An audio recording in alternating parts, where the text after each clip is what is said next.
Hello everyone, good afternoon. How are you? How are you? How's preparation going? तैयारी कैसी चल रही है? How's everything going? तैयारी कैसी चल रही है?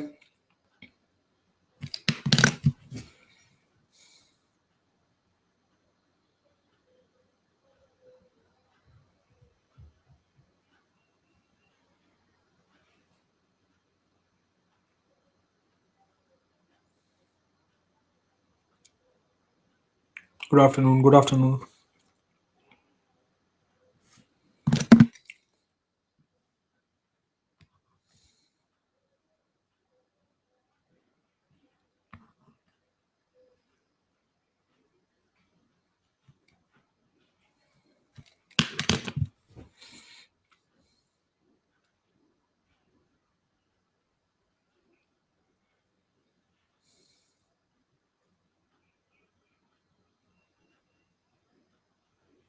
Thank you so much.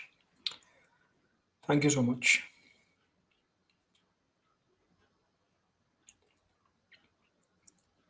So how's preparation going? Around 90 days left. How's preparation going? तैयारी कैसी चल रही है? How's it going? How's preparation going? तैयारी कैसी चल रही है everyone? Mm-hmm.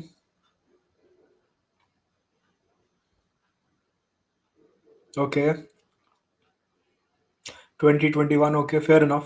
चलिए शुरू करते हैं concepts without wasting any time. Let us start with it. Also, just one point: if you plan to subscribe to Unacademy Plus, simply आपको मेरा नाम डालना है मुदित Gupta and you'll get a 10% discount on Unacademy Plus. So you can use this particular referral code Mudit Gupta for 10% discount on Unacademy Plus. Right.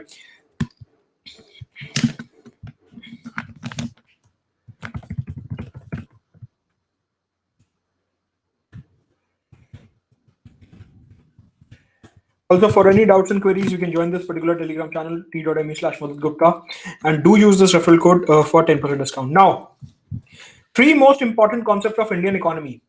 Keeping in mind कि economic survey में क्या बोला गया और बजट में क्या बोला गया, उनको कंबाइन करके 2 से 3 सबसे मेजर बातें जो हैं, मैं आपको सबसे पहले यहां पे वो बताना चाहूंगा। 2 से 3 जो सबसे मेजर बातें हैं, सबसे पहले वो डिस्कस करेंगे यहां पे। Now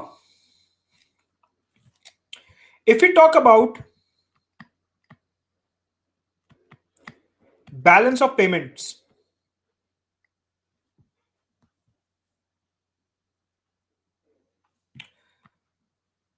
if we talk about balance of payment,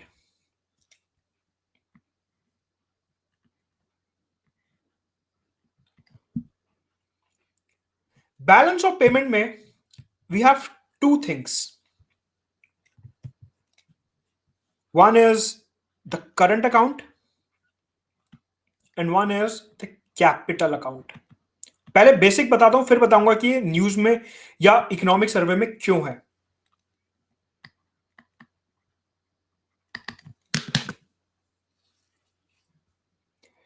current account का मतलब होता है,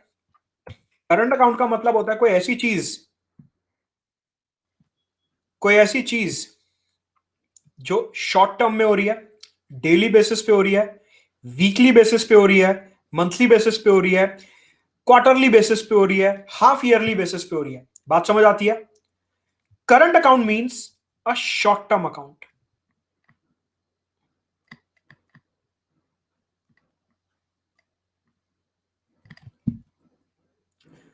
capital account 5 years, 10 years, 20 years, 15 years। मतलब कि करेक्ट, करेक्ट। 10 साल, 15 साल, 20 साल, 25 साल, लॉन्ग टर्म। इसको आगे समझाने से पहले एक चीज जो आपको अपने माइंड में एकदम ध्यान रखनी है, क्या? ये इंडिया की बाउंड्री है, ये इंडिया की बाउंड्री है, राइट? नाउ जब भी जब भी मैं बोलूं कि डॉलर जो है वो इंडिया में आ रहा है, हम उसको हमेशा कैलकुलेट करेंगे एज पॉजिटिव। और जब भी मैं कहूं कि डॉलर इंडिया की बाउंड्री से बाहर जा रहा है, will always treat it as negative.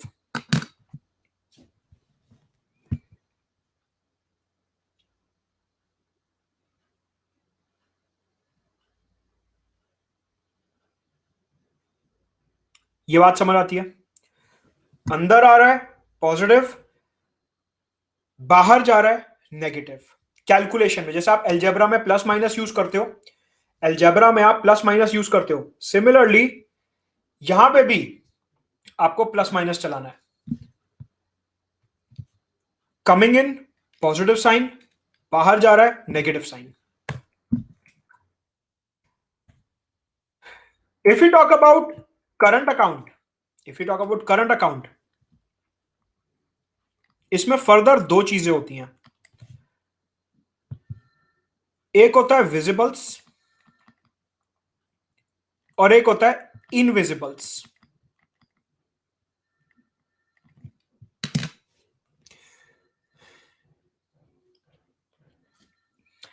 विजिबल्स का मतलब होता है ऐसी चीजें जो आप देख सकते हो, basically the trade off goods. Correct? Petrol, gold, crude oil, electronics, machinery, ये सारी चीज आती है विजिबल में, जो आप अपनी आंखों से देख सकते हो। दूसरी साइड आता है इनविजिबल। इनविजिबल जो आप अपनी आंखों से नहीं देख सकते, मतलब कि services, income and transverse. Services, income and transverse. अब एक बात बताइए, मान लीजिए मैंने क्रूड ऑयल खरीदा, क्रूड ऑयल इंपोर्ट करा, इसको मैं पॉजिटिव लूंगा पेमेंट को या नेगेटिव लूंगा? इसकी जो पेमेंट है उसको मैं पॉजिटिव लूंगा या उसको मैं नेगेटिव लूंगा? प्लीज बताइए। जो क्रूड ऑयल मैंने खरीदा और इसकी मैंने पेमेंट करी, उसको मैं पॉजिटिव लूंगा या नेगेटिव लूंगा?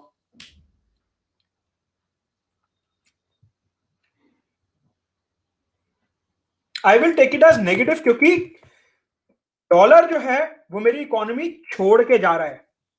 डॉलर जो है वो इकोनॉमी छोड़ के जा रहा है। तेल तो अंदर आ रहा है लेकिन पैसा बाहर जा रहा है। अग्रीड? यस और नो? यस और नो?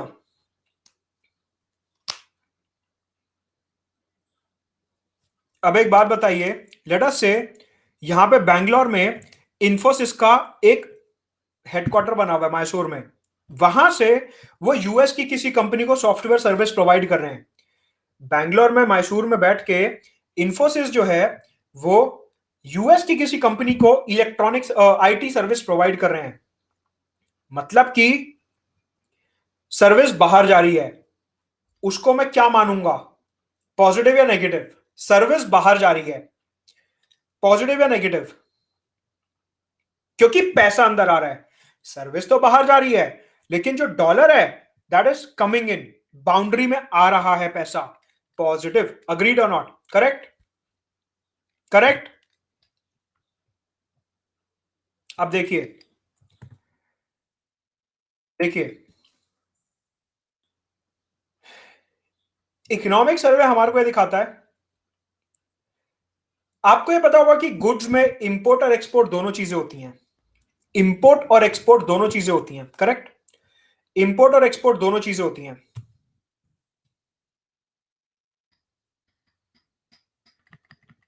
अगर import is greater than export तो उसे कहेंगे डेफिसिट। हाँ या ना?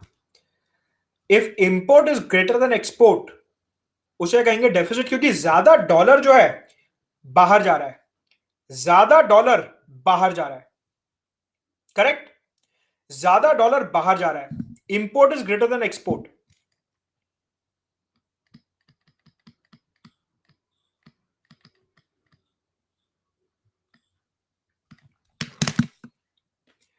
अगर एक्सपोर्ट इंपोर्ट से ज्यादा है तो ज्यादा डॉलर इंडिया में आ रहा है, surplus, goods surplus, goods trade का सरप्लस, गुड्स के ट्रेड का सरप्लस, कि मतलब हमारी इकोनॉमी में डॉलर जो है वो ज्यादा आ रहा है। अग्रीड?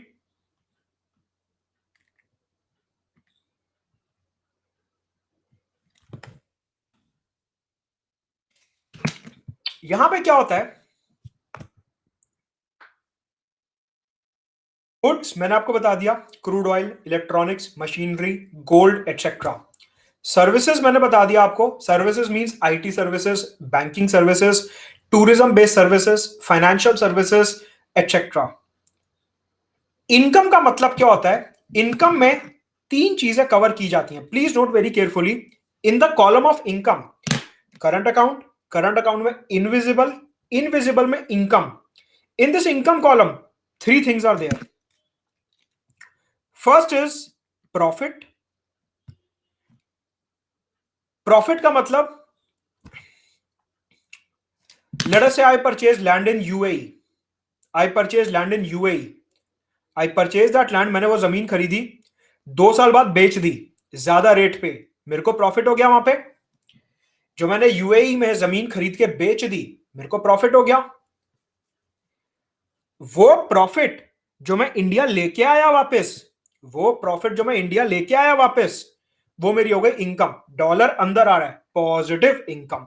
करेक्ट?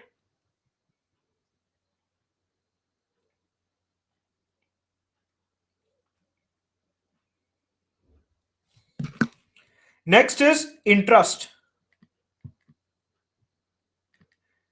लेट अस से मेरा एक दोस्त अमेरिका रहता है, मैंने उसको उधारी में 100 रुपए दिए, $100 दिए, मैंने उसको उधारी में $100 दिए। अब उसने मेरे को $105 वापस करे, $5 का इंटरेस्ट लगा के। तो वो प्रॉफिट तो नहीं है, लेकिन वो इंटरेस्ट है मेरा, वो आएगा करंट इनविजिबल इनकम में। करेक्ट?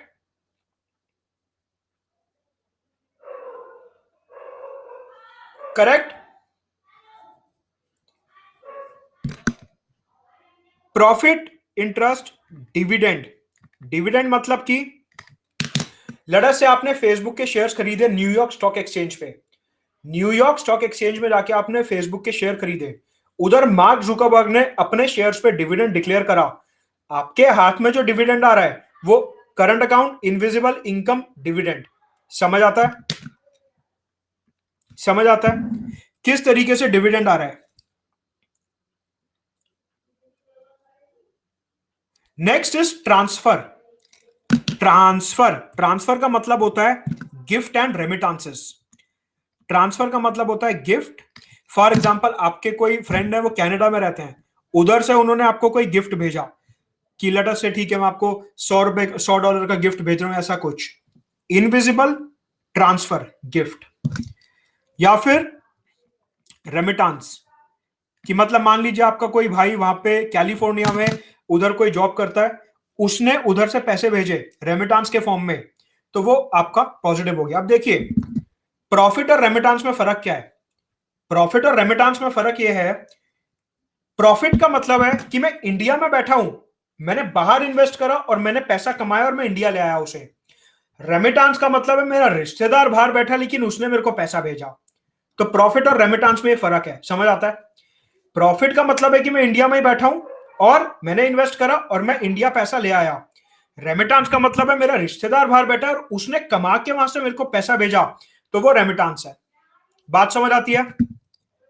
बात समझ आती है कि प्रॉफिट और रेमिटांस में फर्क क्या है? करेक्ट?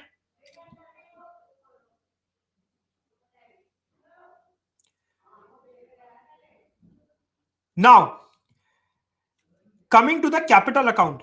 कैपिटल अकाउंट में तीन चीजें आती हैं, ध्यान से सुनिए, अभी पूरी कैलकुलेशन समझाऊंगा कि इकोनॉमिक सर्वे में इसका जिक्र क्यों किया गया, अभी बताऊंगा। पहले समझिए कैपिटल अकाउंट। कैपिटल अकाउंट में तीन चीजें आती हैं। सबसे पहली चीज यहां पे आती है एफपीआई, फॉरेन पोर्टफोलियो इन्वेस्टमेंट। जो वॉरेन बुफे जैसे इन्वेस्टर होते हैं जो इंडिया की शेयर मार्केट में पैसा लगाते हैं, फॉरेन पोर्टफोलियो इन्वेस्टमेंट, कि ठीक है उन्होंने थोड़े से रिलायंस के शेयर्स खरीद लिए और ये सब म्यूचुअल फंड में पैसा लगा दिया, उसे गिना जाता है कैपिटल अकाउंट में। Point number 1, FPI, foreign portfolio investment. समझ आता है? समझ आता है? Second is FDI. एफडीआई का मतलब क्या होता है कि बाहर की कोई कंपनी है वो इंडिया आके अपनी कंपनी लगाना चाहती है। मतलब कि जो F-20 जो रफाल जेट हमने खरीदा डसॉल्ट से, रफाल जेट जो हमने खरीदा, उन्होंने इंडिया आके रिलायंस जो अनिल अंबानी की कंपनी है उनके साथ यहाँ पे एक जॉइंट वेंचर लगाया और फिर गुजरात में उसकी फैक्ट्री सेटअप कर रहे हैं रफाल की। उसे कहा जाएगा एफडीआई, कि वो कंपनी लगा रहे हैं पूरी की पूरी। टेक्नोलॉजी ट्रांसफर हो रहा है, शेयर मार्केट में पैसा नहीं लगा रहे, वो पूरी कंपनी लगा रहे हैं, उसे कहा जाएगा एफडीआई। बात समझ आती है?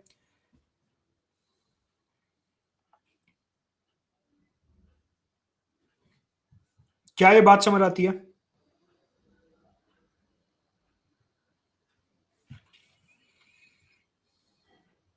यहां पे एक चीज आपको ध्यान रखनी है, प्लीज सुनिए।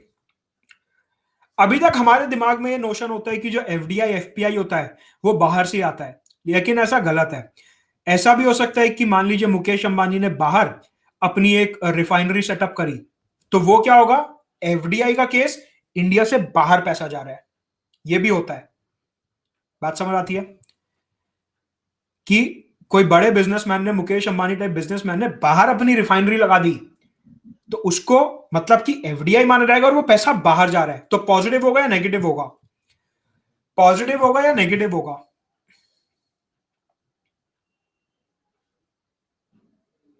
नेगेटिव होगा। इसी के साथ साथ आता है external commercial borrowing. External commercial borrowing कि मान लीजिए अनिल अंबानी ने बैंक ऑफ जापान से कोई लोन लिया, वो जो लोन लिया उन्होंने डॉलर्स के टर्म में ही आएगा वो लोन, ऐसे रुपी के टर्म में तो आएगा नहीं। बैंक ऑफ जापान हमारे को रुपी में लोन क्यों देगा, वो तो डॉलर में ही लोन देगा। तो जो बैंक ऑफ जापान हमारे को लोन दे रहा है उसका पैसा इंडिया में आ रहा है। या मान लीजिए स्टेट बैंक ऑफ इंडिया ने उधर मार्क जुकरबर्ग को फेसबुक का एक नया ऑफिस लगाने के लिए पैसा दिया, उसे भी एक्सटर्नल कमर्शियल बोरिंग में माना जाएगा। क्या ये टर्म्स क्लियर है? पहले ये बताओ, क्या ये टर्म्स क्लियर है? पहले ये बताओ।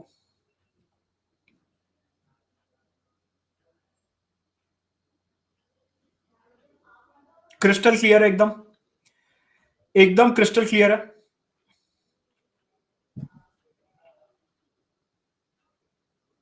ईसीबी।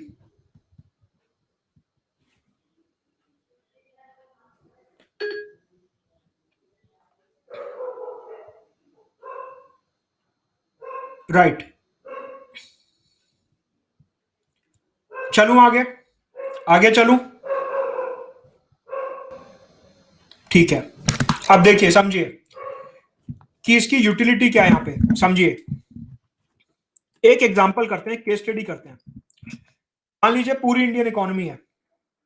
अब मैं ये कहता हूं, इसको ऐसे करते हैं केस स्टडी को, करंट अकाउंट अलग लेते हैं, कैपिटल अकाउंट अलग लेते हैं, एक बैलेंस शीट बनाते हैं। मान लीजिए इंडिया की बैलेंस शीट बनाते हैं। यहां पे मैं लेता हूं करंट अकाउंट और इधर मैं लेता हूं capital account. Let's say current account में यहां पे मुकेश अंबानी की जो फैक्ट्री है, उन्होंने $100 का ऑयल इंपोर्ट करा। $100 का ऑयल इंपोर्ट करा सऊदी अरेबिया से, जिससे वो अपनी जामनगर वाली रिफाइनरी में उसे प्रोसेस कर सकें। साथ के साथ at the same time Samsung ने जो नोएडा में प्लांट लगाया है, उधर से उन्होंने $150 के जो फोन बनाए वो एक्सपोर्ट करे आसियान नेशंस में। करेक्ट? सैमसंग ने जो नोएडा में प्लांट लगाया, मान लीजिए $150 के उन्होंने वहां से मोबाइल प्रोड्यूस करके एक्सपोर्ट करे आसियान वगैरह में। इसी के साथ साथ टीसीएस ने जर्मनी की एक कंपनी को सर्विसेज दी, लेट अस से $50 की, एक्सपोर्ट करी वो सर्विसेज। इसी के साथ साथ स्टेट बैंक ऑफ इंडिया ने लेट अस से कोई फाइनेंशियल सर्विसेज, फाइनेंशियल जो है बैंकिंग सर्विसेज और ये सब प्रोवाइड करी किसी कंट्री को बाहर, लेट अस से $20 की। हमने यूएई से गोल्ड इंपोर्ट करा $100 का, क्योंकि शादियों का और फेस्टिवल का सीजन आ रहा है, हमने $100 का गोल्ड इंपोर्ट करा। अब आप ये बताइए इसका नेट क्या आएगा, इसका नेट क्या आएगा? अगर मैं प्लस माइनस जोड़ के देखूं इसका नेट कितना आएगा, प्लीज बताइए। साइन के साथ बताइए, जैसे आलोक ने बताया साइन के साथ बताइए प्लीज। जैसा आलोक ने बताया प्लीज वैसे साइन के साथ बताइए।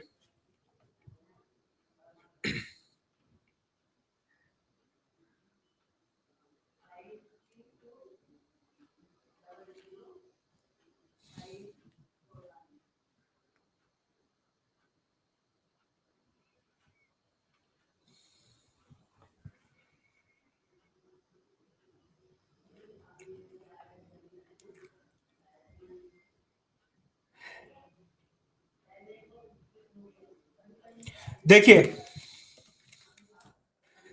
अब आप सिर्फ प्लस या माइनस बनाएंगे। $100 इंपोर्ट, प्लस या माइनस क्विकली। $100 का इंपोर्ट, $150 का एक्सपोर्ट,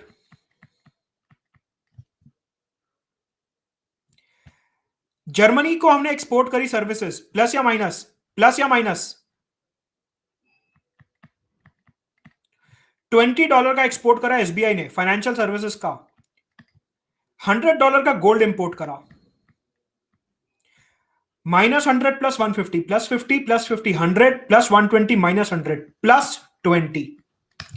समझ आता है? Plus 20।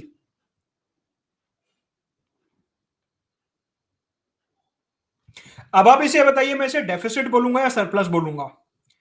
I will call it surplus और डेफिसिट।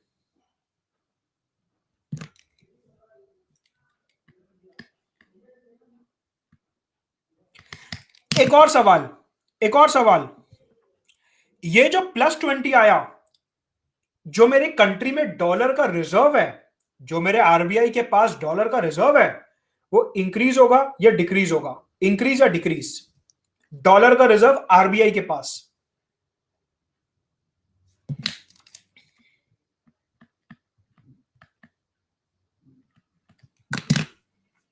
जो हमारी करेंसी है इंडियन रुपी, डॉलर का इंक्रीज हुआ, डॉलर सरप्लस हो गया। जो हमारी रुपी की करेंसी है वो अप्रिशिएट होगी या डेप्रिशिएट होगी?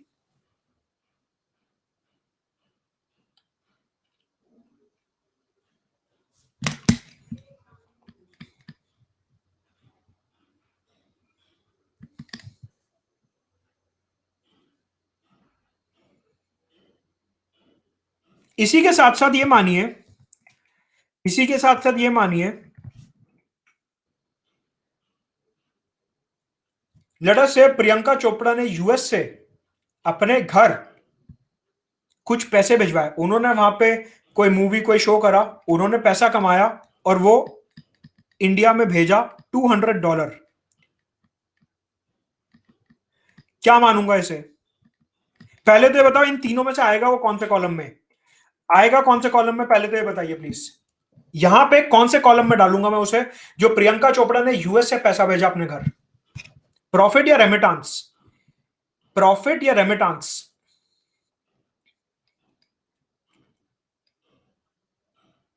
Remittance, remittance. एक और केस लेते हैं, एक और केस लेते हैं। मान लीजिए शाहरुख खान ने इंडिया में रह के ही न्यूयॉर्क में अपनी रेड चिलीज का एक ऑफिस खोला और वहां पे उन्होंने रेड चिलीज के ऑफिस से कोई नई मूवी वहां पे प्रोड्यूस करी यूएस के सिनेमा के लिए और फिर सारा पैसा इंडिया ले आए। रेमिटांस या फिर प्रॉफिट? रेमिटांस या फिर प्रॉफिट? प्रॉफिट।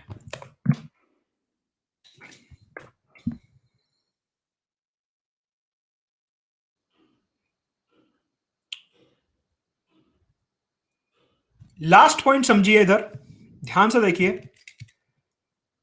कि जो ये वाला रेक्टेंगल मैंने बनाया, जो मैंने ये वाला रेक्टेंगल बनाया, आपने अखबार में काफी बार पढ़ा होगा। इंडिया का करंट अकाउंट सरप्लस बढ़ गया, इंडिया का करंट अकाउंट डेफिसिट बढ़ गया, इंडिया का करंट अकाउंट डेफिसिट कम हो गया, इंडिया का करंट अकाउंट ये, करंट अकाउंट वो, काफी बार सुना होगा।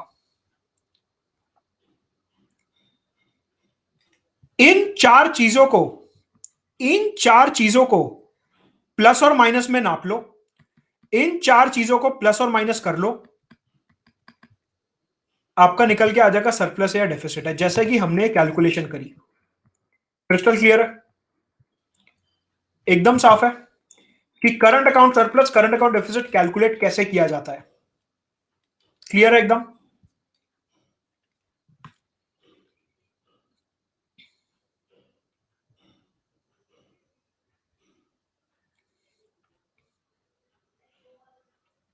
नाउ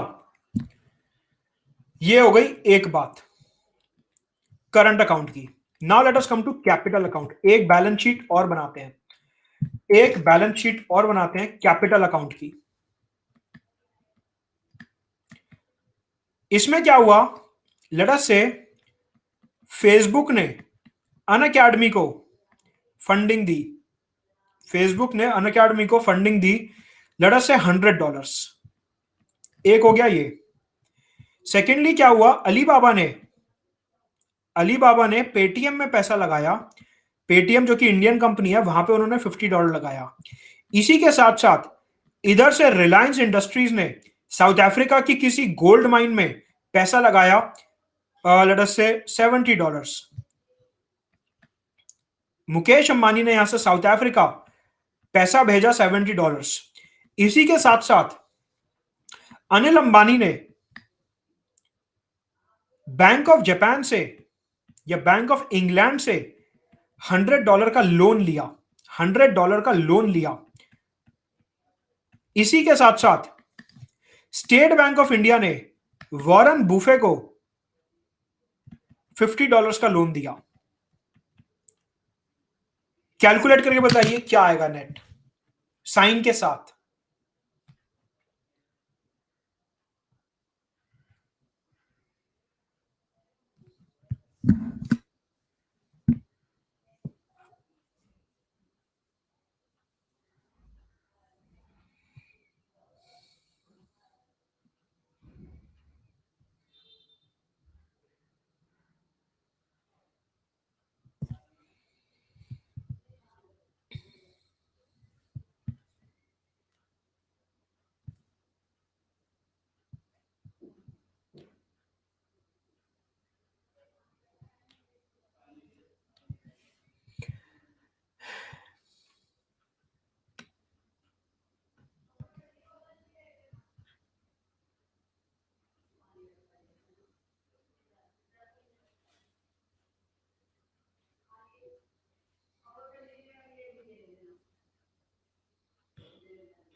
अब आप सिर्फ मेरे को साइन बताएंगे पहले।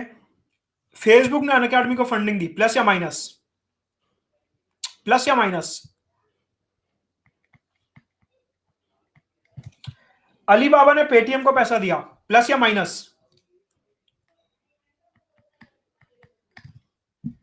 इंडिया में आ रहा है पैसा। रिलायंस ने साउथ अफ्रीका में पैसा लगाया, प्लस या माइनस।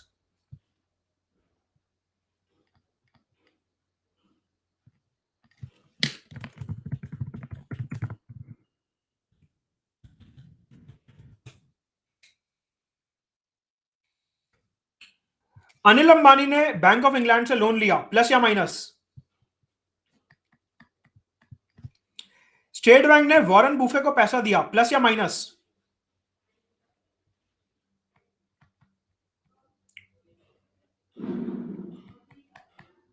प्लस 130।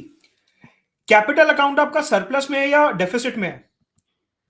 जो आपका कैपिटल अकाउंट है वो सरप्लस में है या डेफिसिट में है? इट इज इन सरप्लस और डेफिसिट। रुपी अप्रिशिएट होगा या डेप्रिशिएट होगा?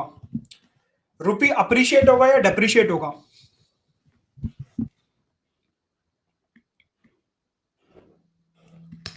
नाउ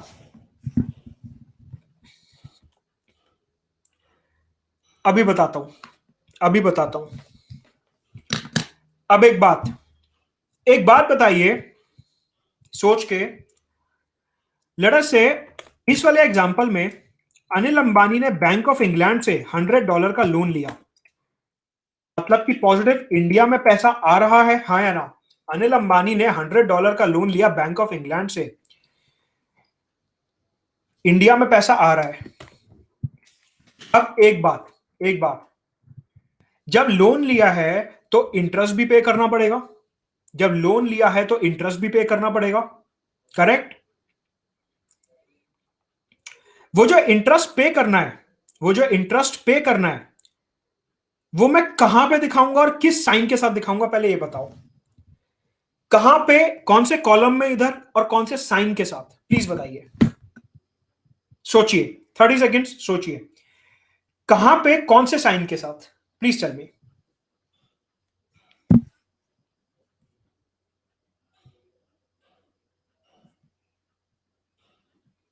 ओके, इंटरेस्ट की बात कर रहा हूं मैं इंटरेस्ट की बात कर रहा हूं, इंटरेस्ट की बात कर रहा हूं, सिर्फ ब्याज का पैसा, सिर्फ ब्याज का पैसा। I am talking only about interest.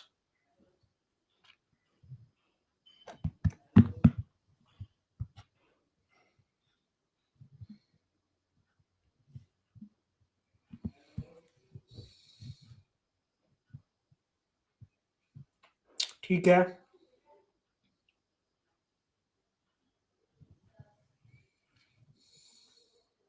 देखिए देखिए, जो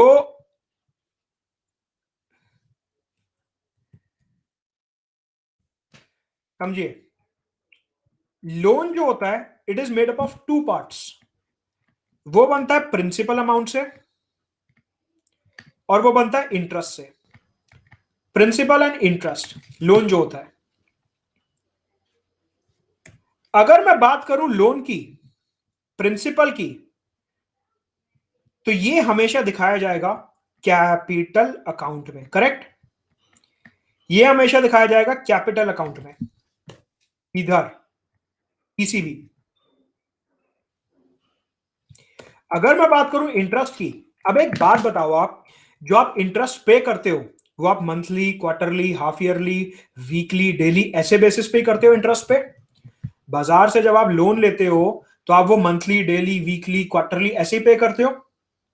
मतलब कि जब भी हम इंटरेस्ट पेमेंट की बात करेंगे, वो हमेशा आएगा कहां पे? करंट अकाउंट में। प्रिंसिपल हमेशा कैपिटल अकाउंट में, क्योंकि आपने जो लोन ले लिया, आपने जो लोन ले लिया, वो आप 20 साल बाद वापस कर रहे हो, वो आप 20 साल बाद वापस कर रहे हो, तो वो हमेशा रहेगा कैपिटल अकाउंट में, correct? Correct.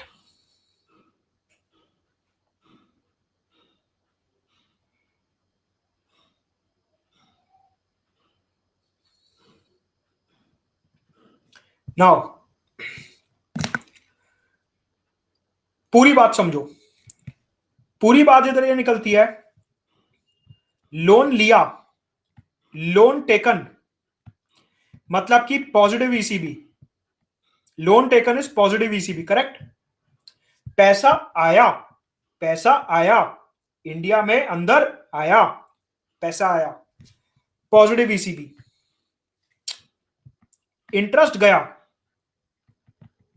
Negative interest invisible, negative interest invisible, correct?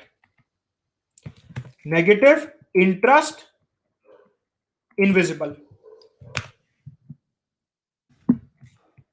Loan principal repaid, वापस कर दिया अनिल अंबानी ने बैंक ऑफ इंग्लैंड को पैसा, नेगेटिव ईसीबी। जब अनिल अंबानी पैसा वापस करेंगे, नेगेटिव ईसीबी।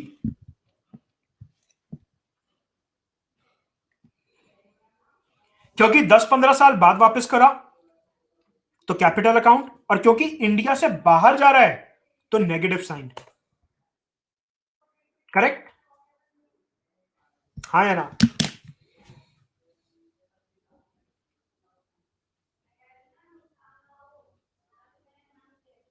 क्रिस्टल क्लियर है, दिमाग में एक भी डाउट नहीं चाहिए मेरे को, समझ आता सब कुछ यहां पे, एकदम साफ है।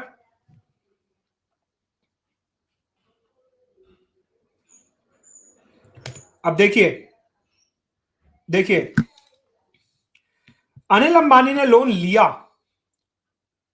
अनिल अंबानी ने लोन लिया तो पॉजिटिव 100, अगर मैं यहां पे ये लिख दूं कि Anil Ambani repaid the loan, तो यहीं पे आ जाएगा नेगेटिव साइन। नेगेटिव साइन अगर मैं लिख दूं Anil Ambani repaid the loan, तो -100 आ जाएगा। करेक्ट? करेक्ट?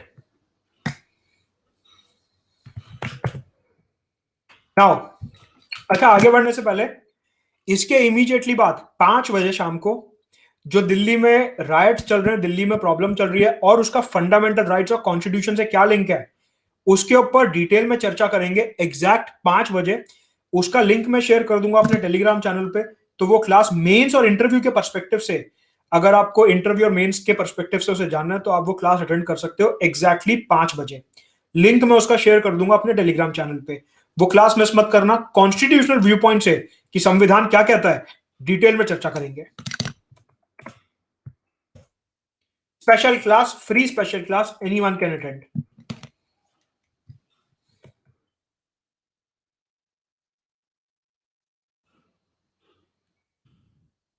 अब देखिए, यहां से आपको current account surplus, current account deficit निकालना आ गया, कैपिटल अकाउंट सरप्लस और कैपिटल अकाउंट डेफिसिट निकालना आ गया। हाँ या ना? दोनों को इंडिविजुअली निकालो और ऐड कर दो बस। Current account surplus, current account deficit, capital account surplus, capital account deficit, दोनों को निकालो और ऐड कर दो। आपके पास आ जाएगा बैलेंस ऑफ पेमेंट, कि इंडिया में बैलेंस ऑफ पेमेंट की क्या सिचुएशन है।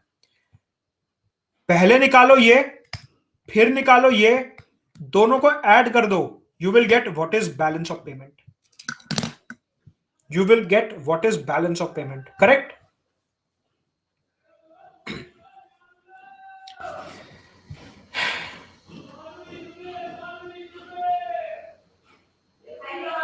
Correct? This is what is balance of payment is.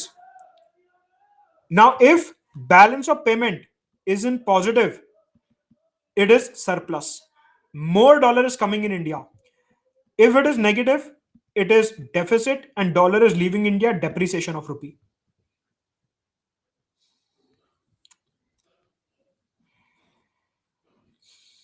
अब एक एनालिटिकल सवाल आपसे, जिसका जवाब आप देंगे अपने दिमाग से, क्रिटिकल माइंड से। एक बात बताइए, एक बात बताइए, एक बात बताइए, अगर मैं ये कहूं कि जो मेरा करंट अकाउंट डेफिसिट है, जो मेरा करंट अकाउंट डेफिसिट है वो कम हो रहा है, उससे आप क्या समझोगे? कि करंट अकाउंट डेफिसिट कम हो रहा है, उससे आप क्या समझोगे? What will come to your mind? अगर मैं कहता हूं कि करंट अकाउंट डेफिसिट कम हो रहा है, इससे आपके दिमाग में इस डायग्राम को देख के क्या आता है? प्लीज टेल मी।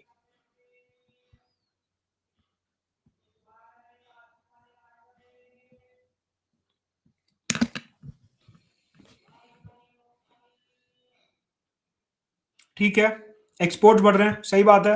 ज्यादा डॉलर, नहीं नहीं, ये गलत है। ठीक है, एक्सपोर्ट्स इंक्रीज हो रहे हैं, ठीक है।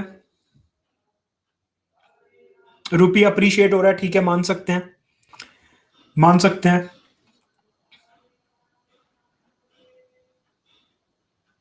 इंपोर्ट रिड्यूसिंग, ठीक है, मान सकते हैं, करेक्ट।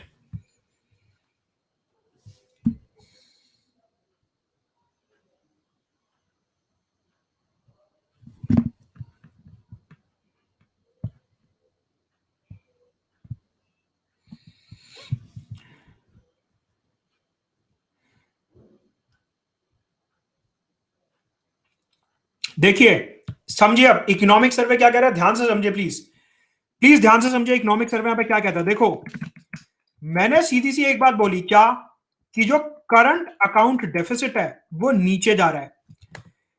करंट अकाउंट डेफिसिट जो है वो नीचे जा रहा है, मतलब कि या तो मेरे एक्सपोर्ट जो हैं वो बढ़ रहे हैं, या जो मेरे इंपोर्ट्स हैं वो कम हो रहे हैं। एक्सपोर्ट्स बढ़ रहे हैं या तो, या इंपोर्ट्स कम हो रहे हैं, दोनों में से एक बात पॉसिबल है। हाँ या ना? अगर बैलेंस ऑफ पेमेंट की मैं बात करूं, करंट अकाउंट की बात करूं, उसमें भी अगर मेरा करंट अकाउंट डेफिसिट नीचे जा रहा है, जो इकोनॉमिक सर्वे मेरे को बता रहा है तो मतलब या तो मेरा एक्सपोर्ट ऊपर जा रहा है या मेरा इंपोर्ट नीचे जा रहा है। मतलब कि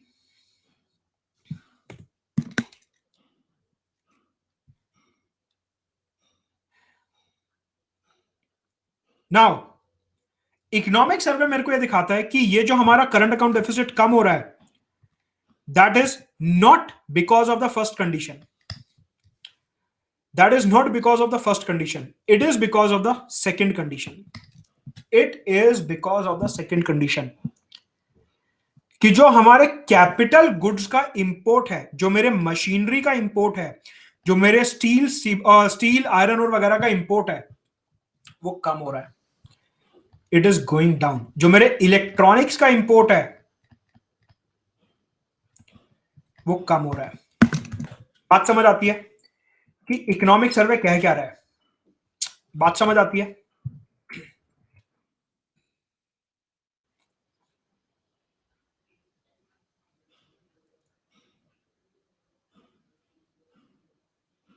yes Vasudev, you are right. अब देखिए, इकोनॉमिक सर्वे एक स्टेप आगे जाता है और वो ये बताता है कि ये जो इंपोर्ट्स कम हो रहे हैं, लोगों को लगता है कि ये बहुत पॉजिटिव चीज है, लेकिन इकोनॉमिक सर्वे का ये मानना है कि आज की तारीख में जो इकोनॉमीज हैं, they are operating as value chains. They are operating as value chains. मतलब कि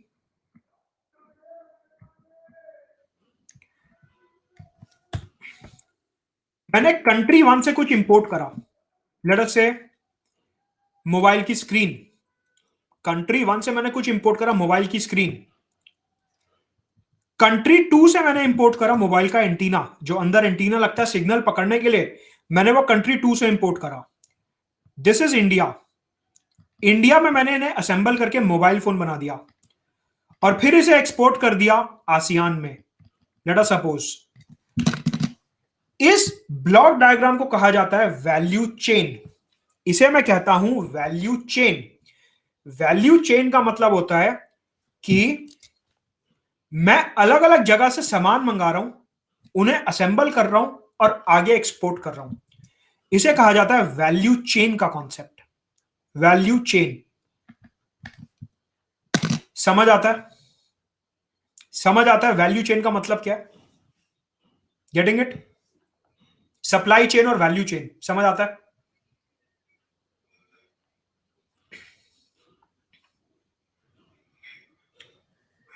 अब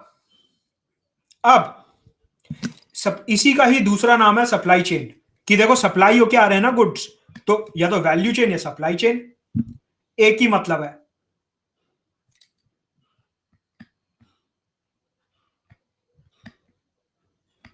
एक ही मतलब है, सिनोनिम है। अब समझो, इकोनॉमिक सर्वे मेरे को ये कहता है, मान लो मैंने एंटीना और स्क्रीन इंपोर्ट करने बंद कर दिए। अगर मैं एंटीना और स्क्रीन इंपोर्ट नहीं कर पा रहा, तो मतलब मैं एक्सपोर्ट भी नहीं कर पाऊंगा, क्योंकि मेरे पास सामान ही नहीं है बेचने के लिए आगे। मैं स्क्रीन नहीं मंगा रहा, एंटीना नहीं मंगा रहा, तो मैं आगे मोबाइल बेचूंगा कैसे?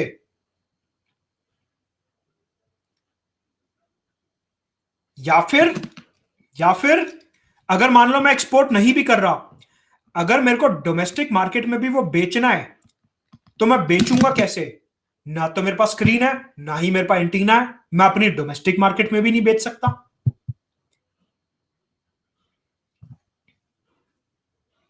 करेक्ट?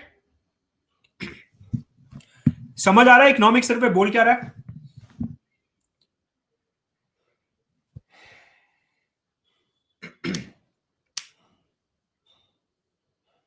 नाउ,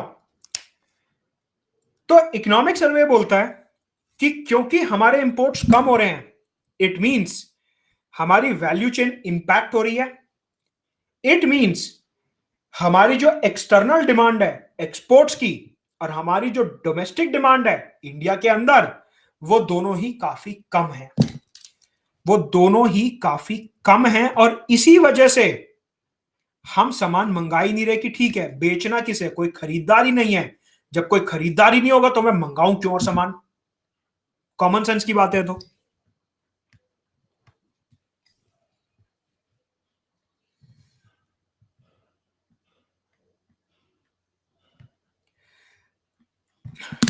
वो केस बिल्कुल पॉसिबल है कि इंडिया में मैन्युफैक्चर हो रहा हो, लेकिन मैन्युफैक्चरिंग का डेटा ये दिखाता है कि मैन्युफैक्चरिंग पहले से कम हुई है, बड़ी नहीं है। Everyone correct?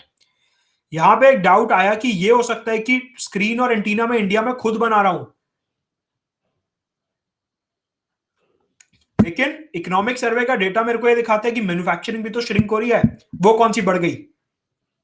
समझ आ रहा है लिंक कि डाउट किस चीज से रिलेटेड है?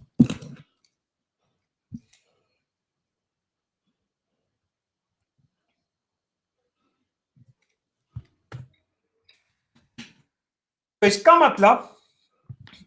मतलब कि जो करंट अकाउंट कैपिटल अकाउंट है, सॉरी, जो करंट अकाउंट डेफिसिट है, वो दो वजह से कम हो सकता है। या तो एक्सपोर्ट्स बढ़ रहे हैं या इंपोर्ट्स कम हो रहे हैं। हमारे में फर्स्ट केस नहीं है, सेकंड केस है। इकोनॉमिक सर्वे कहता है दिस इज अनहेल्दी, हमारे को इसे चेंज करना होगा। इकोनॉमिक सर्वे कहता है कि आपको अगर करंट अकाउंट डेफिसिट कम करना है तो हमारे को मेक इन इंडिया को पुश देना होगा। हमारे को मेक इन इंडिया को पुश देना होगा, और जैसे ही हम मेक इन इंडिया को पुश देंगे हमारे एक्सपोर्ट्स बढ़ने लगेंगे। तो हम फर्स्ट केस की तरफ शिफ्ट करना चाहते हैं। करेक्ट? करेक्ट। हम फर्स्ट केस की तरफ शिफ्ट करना चाहते हैं bye promoting make in India. साथ के साथ इकोनॉमिक सर्वे दिखाता है कि अगर आपको अपने क्रूड ऑयल की जो इंपोर्ट है उसको कम करना है तो इंडिया की जो सरकार है उन्हें रिन्यूएबल एनर्जी पे काफी ज्यादा फोकस करना पड़ेगा। उन्हें सोलर एनर्जी, विंड पावर, इन सब पे काफी ज्यादा फोकस करना पड़ेगा। सेंस बनता है? तभी तो तेल का इंपोर्ट कम कर पाओगे।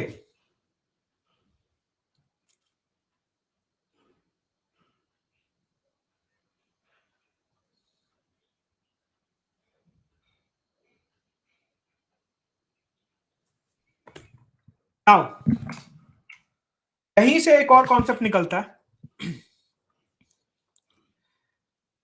And that is FDI FPI में लिमिट्स। देखिए,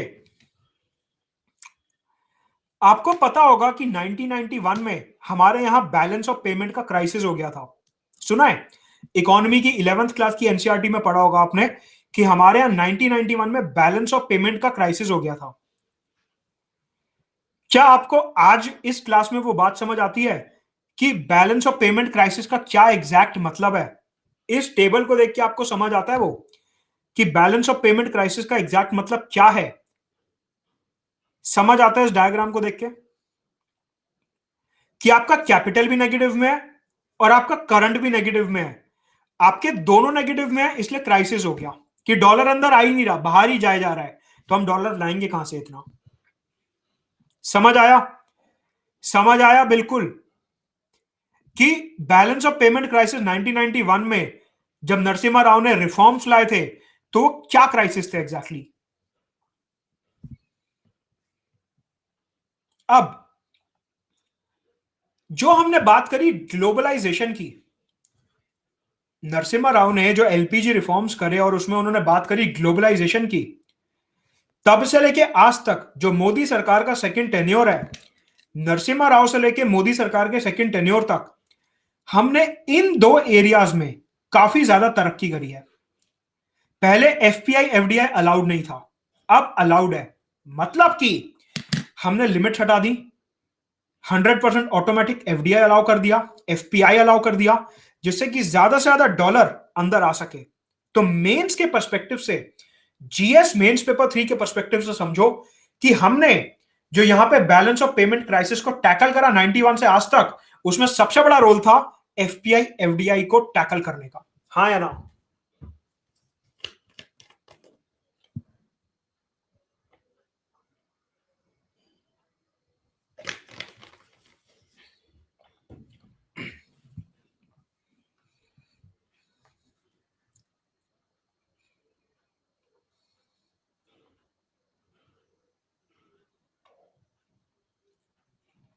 और और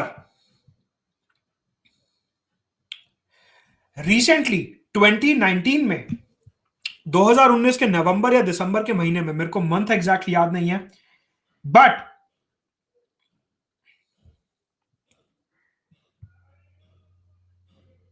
अगर मैं बात करूं एफपीआई और एफडी, एक्सटर्नल कमर्शियल बोरोइंग की, तो 2019 के महीने में, 2019 के नवंबर या दिसंबर के महीने में आरबीआई ने ईसीबी के जो नॉर्म्स हैं इनको आसान कर दिया, नॉर्म्स को ईज कर दिया। मतलब कि मतलब कि जो अनिल अंबानी, मुकेश अंबानी, टाटा, अडानी जैसे बिजनेसमैन हैं, वो आसानी से बाहर से लोन ला सकें। पहले इनके नॉर्म्स जो थे वो काफी स्ट्रिक्ट थे, अब उन नॉर्म्स को इजी कर दिया गया, जिससे कि हमारे यहां बैलेंस ऑफ पेमेंट का कोई क्राइसिस हो ही ना। समझ आती है बात? समझ आ रही है बात?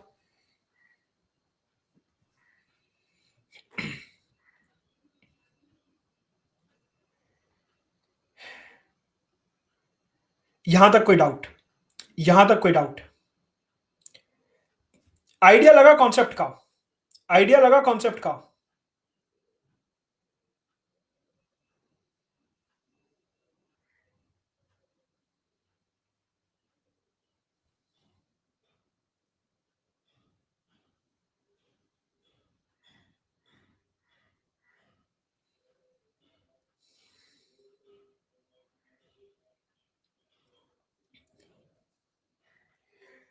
देखिए ये, हाँ प्लीज पूछिए क्या डाउट है। ये अच्छा है शॉर्ट टर्म में, लॉन्ग टर्म में हल्की सी प्रॉब्लम क्रिएट कर सकता है। ये जो एक्सटर्नल कमर्शियल बोरोइंग के जो नॉर्म्स आरबीआई ने इजी करे हैं, शॉर्ट टर्म में तो अच्छा है कि डॉलर आ रहा है, हमारे को सब अच्छा लग रहा है। बात ये उठती है कि अगर 20 साल बाद हम लोन रिटर्न करेंगे, उस टाइम पे डॉलर उतना ही बाहर भी तो जाएगा, इंटरेस्ट के साथ, प्रिंसिपल और इंटरेस्ट दोनों। तो लॉन्ग टर्म में हो सकता है कि ये हमारे को नुकसानदायक साबित हो। शॉर्ट टर्म में इट इज अल्टीमेटली पॉजिटिव कि रुपी अप्रिशिएट होगा ही होगा, डॉलर अंदर आएगा ही आएगा। लेकिन लॉन्ग टर्म में जब आप इंटरेस्ट के साथ प्रिंसिपल पे बैक करोगे, उस टाइम पे डॉलर बाहर जाएगा, negative sign, rupee depreciation. FPI is short term and even for a day. लेकिन आरबीआई का यहां पे यह मानना है कि एफपीआई का इन्वेस्टमेंट हो रहा है शेयर्स में। Shares are a capital market tool, इस वजह से एफपीआई को कैपिटल अकाउंट में माना गया है। तो वो एक दिन दो दिन का भी हो सकता है, लेकिन आरबीआई ने इस लॉजिक से कैटेगराइज करके इसे कैपिटल अकाउंट में डाला है कि शेयर जो है वो कैपिटल मार्केट इंस्ट्रूमेंट है।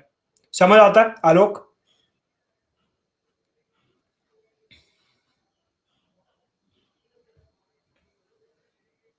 अब समझिए एक mock question.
Solve this.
Solution discuss करने से पहले to subscribe to Unacademy plus you can use my referral code Mudat Gupta. Simply मेरा नाम डालना आपको Mudat Gupta and you'll get a 10% discount on Unacademy plus. साथ साथ यहाँ पे मेरा टेलीग्राम चैनल पिंड है. जितने भी अपडेट्स हैं, क्लासेस हैं, सबके लिंक के लिए यू कैन ज्वाइन दिस. यहाँ पे सारे लिंक सुबह आ जाते हैं. So you can join this particular Telegram channel as well. During the balance of payment surplus, मतलब जो डॉलर बहुत ज्यादा हो गया, RBI can undergo sterilization operation. Absolutely correct. Open market operation sterilization use करके आरबीआई जो है डॉलर की और रुपी की मिसमैच जो है उसको करेक्ट कर सकती है. हाँ है ना. NCERT 12th class macro economy पढ़ा होगा ये आपने. स्टेरिलाइजेशन के बारे में उसमें डिटेल में दिया हुआ है 12th क्लास मैक्रो इकोनॉमी की एनसीईआरटी में. नो, मार्केट स्टेबलाइजेशन स्कीम सिर्फ इंडियन रुपी के लिए होती है. Sterilization is for rupee dollar. Both are different. दोनों में ही ओपन मार्केट ऑपरेशन इन्वॉल्व है, लेकिन दोनों का पर्पस अलग है. Market stabilization scheme is to tackle inflation, deflation. Sterilization is for the exchange rate of rupee and dollar. दोनों में फर्क है. More is the imports, more is the negative scenario in the country. No, अभी मैंने बताया कि import हो सकता है अच्छे हो. कैसे? ये वैल्यू चेन के कॉन्सेप्ट से हो सकता है. जितना ज्यादा इंपोर्ट हो उतना ही ज्यादा एक्सपोर्ट भी हो रहा हो. इकोनॉमिक सर्वे हमारे को दिखाता है कि हमारे यहां जितना भी इंपोर्ट होता है उसका 110% एक्सपोर्ट होता है. अपनी बजट इकोनॉमिक सर्वे वाली लेक्चर सीरीज में डिटेल में समझाऊंगा मैं इसका क्या मतलब है. कि जितना ज्यादा इंपोर्ट बढ़ रहा है उतना ही एक्सपोर्ट बढ़ रहा है, ऐसा इकोनॉमिक सर्वे का कहना है. डिटेल में समझाऊंगा एक कॉन्सेप्ट में. तो बजट इकोनॉमिक सर्वे सीरीज आप फॉलो कर ही सकते हो, वहां पे मैं समझाऊंगा डिटेल में. सो पूरे budget economic survey free analysis के लिए आप वो सीरीज फॉलो कर सकते हो. Right. Yes, please ask me. क्या डाउट है? Please ask me.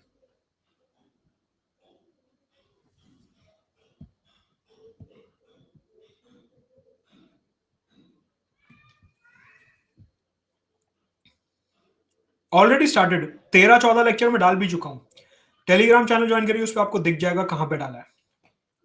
आपको दिख जाएगा पूरा जितने भी वीडियोस हैं.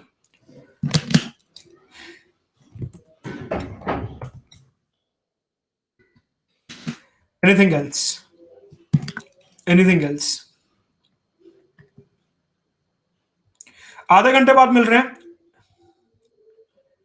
आधे घंटे बाद मिल रहे हैं दिल्ली राइट्स को डिस्कस करने के लिए in light of the Indian constitution. Indian constitution को समझने के लिए दिल्ली राइट्स की सिचुएशन में आधे घंटे बाद मिल रहे हैं एग्जैक्ट 5 बजे. लिंक में अभी पोस्ट कर रहा हूं. And join it at 5 PM जिससे कि हम और कॉन्सेप्ट डिस्कस कर सकें पॉलिटी रिलेटेड.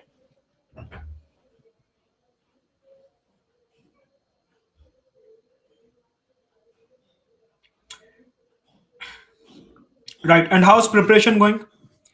तैयारी कैसी चल रही है? House preparation going? तैयारी कैसी चल रही है? Last 90-89 days left. ट्रैक पे है सब कुछ? Everything on track?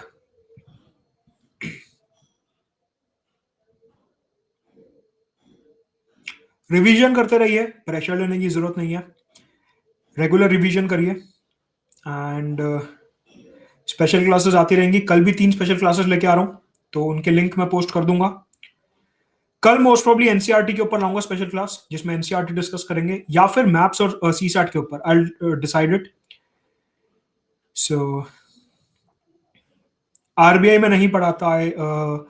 Budget economic survey follow कर लो, उसमें आरबीआई के काफी क्वेश्चन आपके निकल जाएंगे, क्योंकि इकोनॉमी में वहां पे पूरी करा रहा हूँ. बट आरबीआई के ऊपर स्पेसिफिक कोर्स में नहीं लेता. इकोनॉमी में पढ़ाता हूँ बट आरबीआई के ऊपर नहीं लेता कोर्स. राइट. सो मिलते हैं एग्जैक्टली आधे घंटे में दिल्ली राइट्स को डिस्कस करने के लिए. Bye bye.